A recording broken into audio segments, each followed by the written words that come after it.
everybody. Welcome to yet another edition of Be Famous. They say that perception is a matter of the heart.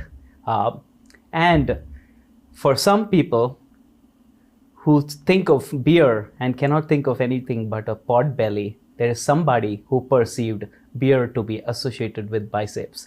So here I give you Ranveer Alabadia, aka BeerBiceps. Thank you so much for joining us at Be Famous. Happy to be here, sir. So, would love to start with this question on how did that name BeerBiceps come about? I feel like in this game of influencers and content, you have to stand out. So I'm going to use the analogy of WWE, WWF. Yeah. You'll always remember the wrestler's name, which was Lil Hatke. Right. You know, you'll remember The Undertaker, you'll remember Triple H. So that was honestly the logic here. I started off as a fitness and cooking channel. And there was too many people with very generic channels. Back then I thought that, okay, what can I do that's memorable, slightly different, and slightly a little bit crazy, because I wanted to be a representation of my personality. So I wanted to represent the idea that fitness can be paired with fun. The thing is, we don't do any fitness videos anymore. I don't drink anymore myself, but I couldn't drop off the name because I think the name is just memorable. It's just become so huge, right, as a brand. Yeah, I mean, a lot of right place, right time. But in my heart, I still wish to drop the name. In my brain won't allow me to. So Wow. let's see. Wow. What were the options that you toyed with? How did BeerBiceps get chosen? Was it you who coined that name or was it a friend? Yeah, I mean, I'm just being very transparent here. We have 3 other businesses as well, like other than BeerBiceps, and I've named all 3. And the names will always just drop into my head. Like my co-founders will always just agree. So I don't know how this name came up, but there was no other name I toyed with other than my actual name, which is Ranveer Alabadia, which is the Hindi brand that we also run. We have a Hindi YouTube channel as well. Right. If you want to talk to Indian masses, you can't go with a name like BeerBiceps. Exactly. So BeerBiceps is great for urban audiences and international audiences, but for the Hindi audience, India is an icon worshipping country. If you go with your actual name, your authentic name, they appreciate that more. Coming to that toying between like two personalities, BeerBiceps and Ranveer Alabadia, how do you kind of, decide which name to use where and how? It totally depends on which audience I'm talking to and how I'm feeling on that day. I have like 14 more personalities back home. These are the 2 that I'll unleash on the internet. Wow. I feel it's totally about the audience you're talking to. We live in a day and age where you can play both a massy and a classy game. So, why should you miss out on either audience? This is how I look at it. Coming to this thing about you started off as a, cooking and fitness channel, but somewhere along the way, you just decided to take that detour into spirituality. Was this a happy accident or was this intentional? See, sir, I think with YouTube, the reality is if you want to run a YouTube channel in the long term, it's like taking your soul, cutting off pieces of your soul and giving it to the internet. That's actually how it is. Like you're trading away your personal life, you're trading away your thoughts. So you can start off your YouTube channel with a lot of ideas. You'll have 100 ideas and those 100 ideas will get done in a year's time. So what do you make after that? The only way you can sustain your YouTube channel is if it's a reflection of what's actually happening in your life. So as my life progressed, my YouTube channel kept changing. For example, in college, it was all about fitness and fun, which is why it started off as cooking and fitness and all this. Then it gradually became a fashion and grooming channel. Then once I finished all that content, I realized, people listen to me because I think I have good communication skills. So I became a personality development YouTuber. Now, in the middle of all these things, I was running some businesses as well. I started my own talent management firm. That taught me a lot about how to start up in life, how to start up a business. And then started making a lot of entrepreneurship-based content, personal finance-based content. Whatever I was growing up with, I was just passing on. And at this stage of my life, I'm going to turn 30 in 6 months. And I've come to realize so much about the concept of material wealth, money, spiritualism through the people I meet through my podcast. You meet monks, you meet military personnel, you meet Bollywood actors, you meet cricketers, you meet business people, and everyone's got a different outlook on life. But if you get to talk to everyone, you eventually realize that happiness is not found in money. So that's what I'm trying to tell people at this stage. What was that moment when you decided that, okay, I need to shift towards spirituality in the content that I put out? In the content, it was the podcast, honestly, just meeting monks. So the thing with podcasts or interviews is that you usually have to prepare a lot for interviews, like to do a good job, because then you know about where your guest has gone in life and where you can take your guest in the interview. There was a podcast with someone called Gaur Gopal Das Prabhu. He's a monk from ISKCON. Yeah. And for some reason that day I decided I won't prepare. I'm just going to ask him my own questions. Exactly what I'm going through in life, I'm going to ask him those questions.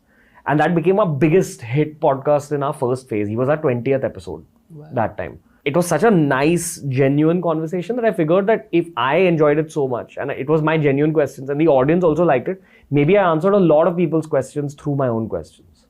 And then I just realized that it's fine, the views will follow, but keep it very authentic. Just have a conversation and things will fall into place. So that was when I decided to bring on a lot more monks, a lot of people from different religions, a lot of people from different occupations, all sorts of stuff. I had a mentor right out of college who basically, there was this whole hype about something called DMT back then. There's a podcaster called Joe Rogan in America, and he talks a lot about DMT experiences. And DMT is a drug. Oh. Okay, so, but in the West, it's being used for neurology. So I was discussing this with my mentor. I was telling him that, the world of neurology is understanding this new thing called DMT. And he told me, yeah, do you know that when you meditate, DMT is also released in your brain, but a little bit. So why don't you try that? And I was very against the idea of meditation. But I purely tried it to see what will happen. And I was also lifting weights a lot that time. And I'd read somewhere that meditation, because it changes the way you breathe, changes your breathing pattern, that has an effect on your heartbeat, which has an effect on your hormonal system. So I was just experimenting. But the first time I meditated, I did a 20-minute meditation session. I opened my eyes and I felt like all these colors around me were more saturated. I could see more. I was feeling more creative. I was feeling a lot calmer. Then I just stuck to it, because the one thing that weight training has taught me is that you'll only see results from a process if you stick to it for like really long. And now we're here just doing all this meditation content. I'm building my own meditation app because it's helped me so much in my career. I really want to take that message out, not just to India, but to the world. So let's see, start of something new. An engineer who comes from a family of doctors, I'm told. How difficult was this to kind of put everything aside and just jump into the digital world where you don't know how tomorrow's going to be? I almost got thrown out of my house. So that's the truth. It wasn't simple. But it's fine. It's Indian society. It wasn't easy at all even to take up engineering college, because I'm from a family where there's 3 generations of doctors before me. Wow. Like from my great-grandparents this time. It was expected that I'll become a doctor, but one of my personality traits is that I hate blood. Like I don't like seeing blood. So I decided very early on in life that I just can't do this. I don't want to see blood. I don't want to see this much pain on a daily basis. That's why engineering happened. And post-engineering, the thing is, after you go through that 3 idiots type of reality, where professors will shoot you down, where you're overloaded with work, etc., you just become ready for any occupation. I know there's a lot of engineers watching this. They know exactly what I'm saying. There's a lot of partying and chilling as well in engineering college. There's a lot of different perspectives you learn from. But the grind you go through during... And a lot of DMT in engineering. Yeah, something like that. Maybe the cousin of DMT. Those kind of things happen as well. It just gets you ready for the real world, and you can kind of mold yourself into any career. That's why you see Vicky Kaushals, you see Anil Kumble's, you see Viraj Sheth's and Ranveer's from Monkey. You see so many other content creators also who are actually engineers. The world of content, YouTubing, even startups for that matter, it's just about going and learning the basics and then growing from there. I didn't know how to use cameras. I didn't know how to use mics. I didn't know what a podcast is. I didn't know what content is. But it's very learnable. And that's also one of the big messages we try to put out there. That we keep talking about how India is the fastest growing country in the world. The GDP rate is XYZ, whatever. That means there's a lot of opportunity to make money. That means there's business opportunity. That means there's personal branding opportunity. That means there's opportunity for influencer marketing and for creating content for businesses in general. So it's a great skill for people to learn. It's a very learnable skill, but you need to enjoy the process. How have you kind of grown, and how did the ecosystem around you kind of help you grow? So we started in 2015, where people used to laugh at the concept of influencer marketing, and the kind of days we've seen where Just you'll go up to startups, you'll go up to big corporations, at these conferences, you'll tell them that, listen, let us do this for you. And parallelly on YouTube, you're doing 500,000 views, 1 million views. Back in the day, this is before Geo. You're talking to an audience that's ready to lap up products. Okay? No one got convinced. Everyone was still in that old mindset of, no, I'll go down the traditional route of advertising, brand taglines and all, which I feel now are almost irrelevant. And the world of advertising won't like this statement because they're still kind of stuck in the past. That's what I believe. But we all know influencer marketing has kind of changed the game. And definitely there's a lot of junk in the world of influencer marketing as well. If you work with the wrong influencers, that's not effective influencer marketing. But if you do it the right way, whether you're a startup, whether you're a big corporation, you can kind of create the results you want if you have clarity as a brand. If you want to generate sales, you can do that through influencer marketing. If you want to just get your brand out there, if you want to get brand taglines out there, that's possible.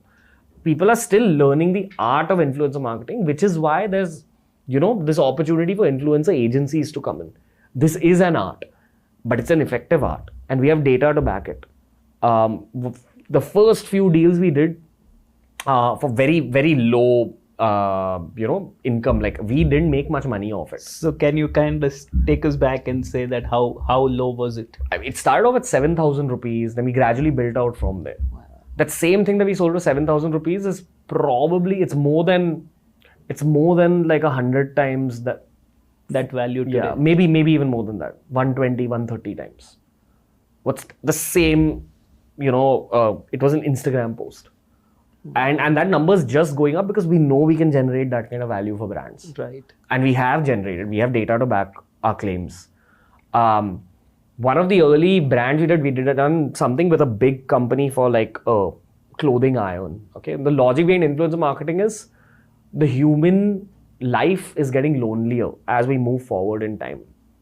That means people have lesser real life relationships. They have lesser amount of friendships. They don't have that many friends. The difference between a Bollywood ambassador and an influencer is that the audience perceives the influencer as their friend. So this is a very high impact way of creating word of mouth marketing. Amazing. Yeah, it's another version of word of mouth marketing where the influencer says, listen, you can trust me because you watch my videos literally every day. You know my life inside out. This is what's worked for me. This is what should work for you. Definitely, then there's a lot of ethics that come in, with the influencer's life, etc. But the audience is really smart and they can see through influencers. If you're promoting McDonald's today, don't promote Burger King tomorrow. If you're promoting Ariel today, don't promote Surf Excel tomorrow. But do not underestimate your audience as well, because if you start doing it, you start losing credibility. Your audience starts getting detached from you, which is why we see so many influencers fading away. But the ones that survive have survived based on building that trust. Okay, so back then we had just started doing fashion videos. I was teaching guys about how to dress, etc. And it was a simple point I made in my video that if you want to look nicer, just ensure you wear iron clothes. It's a very simple point. You'd be surprised at how many Indian guys didn't know that. The immediate impulse is, okay, I need to iron my clothes. Can you teach me how to iron? So I said, sure. So in the video, I showed basics of ironing a shirt. That's it. Okay. That's why we integrated the brand. So we said that I use this iron. So did you go to that brand or did they come to you? The brand came to us, didn't pay us well. Because we generated our results on that particular deal were that for each eyeball that they, for each pair of eyeballs that they captured, they had spent only 0.3 paise, which is not at all bad. Plus we generated sales for the brand. We had a link which was actually counting how many sales of that particular iron happened. So they probably, because of how much they paid us, they must have made 1000x revenue. Because that video blew up. It got a lot of views because I was talking to basic guys about basic fashion rules. It's a very raw example of influencer marketing. Over time, we worked across segments, we worked across categories, etc. I'm still surprised that people don't understand the power of this game. But I also kind of don't blame them because the influencer space is overcrowded. Yeah. And everybody is an influencer these days, right? You need to know, how when you go for a buffet, not all the food is nice, but some things are outstanding. Now, you need a chef to come and tell you, listen, I think that particular dish is outstanding. That's what influencer agencies do, which is why there is a role for agencies in this whole So how do you separate the wheat from the chaff? That's the question. I can give you the raw input. You look at comment sections on Instagram, you look at replies on Twitter, you look at comment sections on YouTube. And ideally, as a brand owner, you try working with the creators that you yourself as a human being follow on social media. Where you say, okay, if this person had recommended my brand, I probably would have bought it. Or you ask your loved ones, you ask your friends, what do you think of this person? Can I work with them? Sometimes even working with one influencer can really pivot the trajectory of your brand. Mm-hmm. See, your influencer will get your brand eyeballs. Whether they buy it or not, obviously depends on your price points, etc., etc. For example, right now, when I'm launching my meditation app, every single video that we integrate my own app in, we get a huge number of downloads. And then it's down to my co-founder and his unit to convert those downloads into paid subscriptions. Correct. That's what brands need to understand. You'll be able to generate sales through influencer marketing, but then the rest of the journey that the consumer has with your brand is down to your product or service. So that the audience knows, he manages over 100 influencers today with his own influencer marketing firm. So when did you decide that, now it was also the time to create more stars like you, rather than just grow your own personal brand? The true story is, back then I had a girlfriend who told me my parents will not accept me dating a YouTuber unless you do something else as well. So I was like, okay, what do I do? What do I do? I guess I can start a business. Hey, you, college junior, come, we'll start a business together. Let's manage all my friends. Boom, we have a business. My girlfriend and her family were happy. And then eventually we broke up, but that's a separate story. I was left with a business, and that's what worked. That's the true story. And we found ourselves in one of those spaces which was growing. So it was the best decision. I think sometimes life just forces you into where you're supposed to be. Because at that point, when I was dating that girl, I had the option of stepping into films as an actor or television as an actor, or stepping into business in the way that I did. And she told me that if you become an actor, I'll break up with you. So you better go into business. So life nudges you into those places. No complaints at all, because I totally enjoy what I do now. And it taught me the basics of business. And I'm applying those basics in other businesses now. So I think it was meant to be. Is there a danger of fitting all of them into a formula saying, okay, Ranveer Allabadia grew this way, so, everybody else follow that same template? Anyone who grows to about 1 lakh of followers, like 100,000 followers on any platform, knows what they're doing. So they don't need us as a talent management firm to tell them what they're doing until they hit a plateau quite, far into the journey. Say, or you've crossed 1 million followers. Then you're kind of dried with content. Then you need a talent management firm to help you out and tell you, maybe you can do this, maybe you can do that. So everyone knows what they're doing. Where they need help is the back end. Management of finances, management of time, management of commitments, management of influencer marketing deals, etc. Right. And honestly, management of mental health as well. That's where they need help. Everyone needs friends. This is a very lonely industry, right? Because you're fighting for yourself. You're a one-man show, one-woman show. I think that's where Monkey, as a talent management firm, has really stood out, because I was a creator and the co-founder. I knew what I needed. I told my co-founder, listen, this is what I probably need. He had experience of being my own personal manager as well. So it's much more about the mental health side and having that long-term relationship with the person. That's what creators really crave. And if we had to go just 7 years back in time when you just started off, if you had to rewrite any of those videos, which would they be? I would do Hindi content much earlier. I waited for 3 years to do Hindi content. Started in 2018. And that's one of my regrets, but I don't think there's any point in having regrets. I just feel Hindi content, regional content in this country is 100 times more powerful. And the thing is, the argument that people kind of throw up is that, but the audience is not affording. The audience is not a high value audience, or they won't spend money on influencer marketing, which is probably true right now. It was more true in 2018, and it's becoming less true as we move forward. Mm-hmm. Because that audience is what? It's college kids mainly who are sitting in small town India. They're getting educated, and they're using that education and the street smarts that they're picking off of YouTube to become more globalized and to become higher paid employees in cities, maybe in international firms, maybe as freelancers. So they're rapidly becoming a more affording audience. They're becoming richer. That's where that GDP of India is growing. So if you stick to the Hindi game right now and you sustain yourself for 10 years, there's a chance that you're becoming bigger than what Baba Ramdev has done with Patanjali. And that's effectively what he did. He spoke to that audience. There's a lot of free content on television for 15, 20 years. Built trust. Now he built a Patanjali. So my regret is I lost out on those 3 years. Though in the 7-year scheme of things, that's not that much. True. That means 4 years I've been doing it. Yeah. But I still have it as a regret. Because I would have probably been at 10x the number. I would have had first movers advantage in Hindi, which I don't now, which I had to work the hard way. I got it in Hindi podcasts, and now I intend on having a lot more first movers advantage with multiple things, but could have been a lot bigger. Okay, so one is that you do spiritual content for, say, English YouTube and for Instagram, and you're doing sex education for Hindi YouTube. Is that a contrast as far as brand marketers are concerned, because they want that one image kind of to go across? I think we live in a day and age where brand marketers, at least the smart ones, care much more about results and views. As long as you're generating very rapid growth, very rapid results for the brand, that's all that matters. Because with YouTube, putting up so much content, your brand automatically over time becomes extremely wide and elaborate. That's the only way you survive on YouTube. So I know I can generate results for someone who chooses to work with me, someone who pays me my fees for influencer marketing, and that's all that should matter.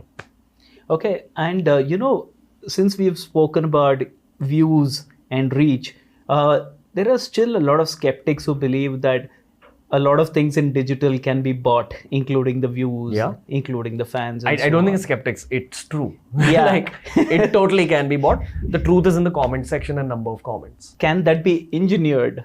Yeah, there are tech products out there which can even scan, your YouTube pieces or your Instagram pieces to see if you've bought likes, bought views. It's one of the biggest red flags for influencer agencies as well as the brand world. So a lot of content creators are getting smarter, not doing it anymore. Of course, there's a lot who are, because influencer careers are also status driven. They want to see 20,000 likes, 100,000 likes on their posts.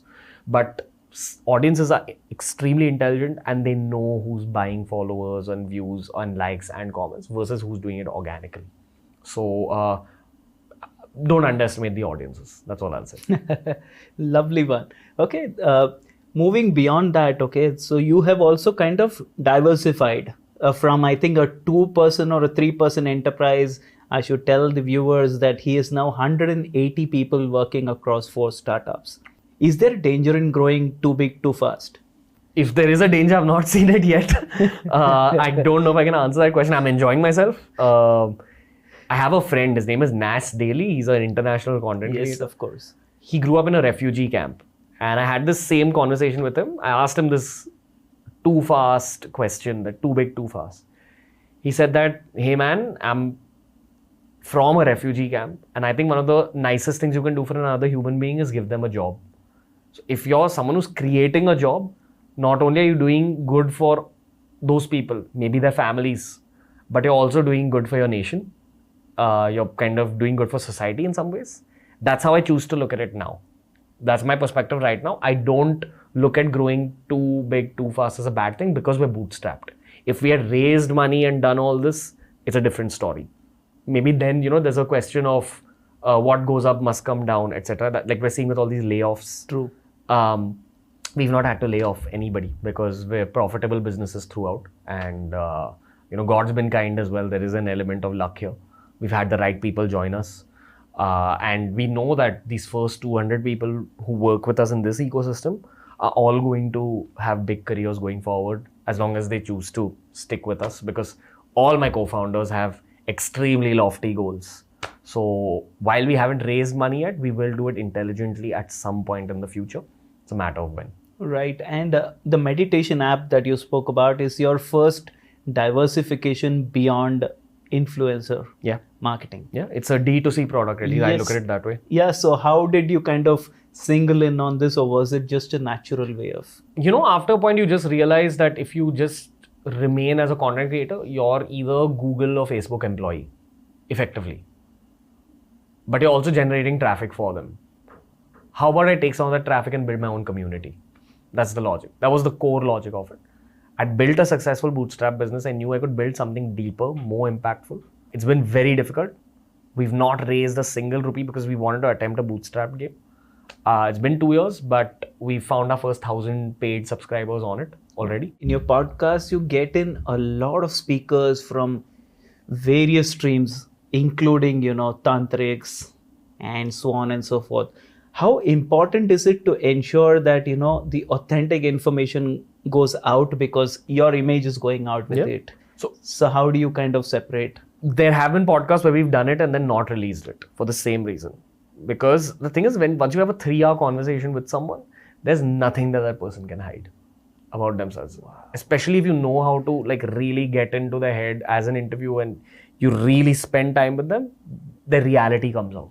And again, audiences are smart, so they pick up on it. We've done 400 by this point. So we have a very intense screening process for guests. We do a lot of research before bringing someone on. And even if then the podcast doesn't work out the way we wished it did, we reject the piece. So there's a lot of research that goes into just bring a particular guest.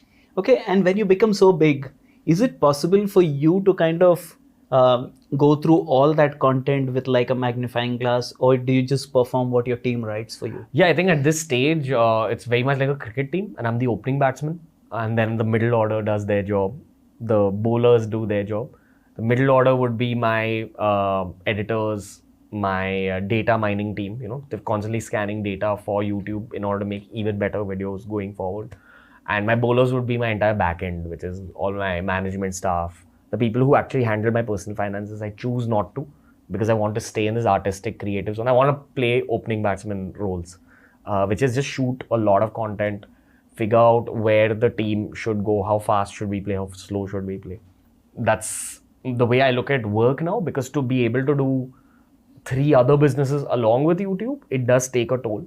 And even on those businesses, I try doing just my creative artistic roles.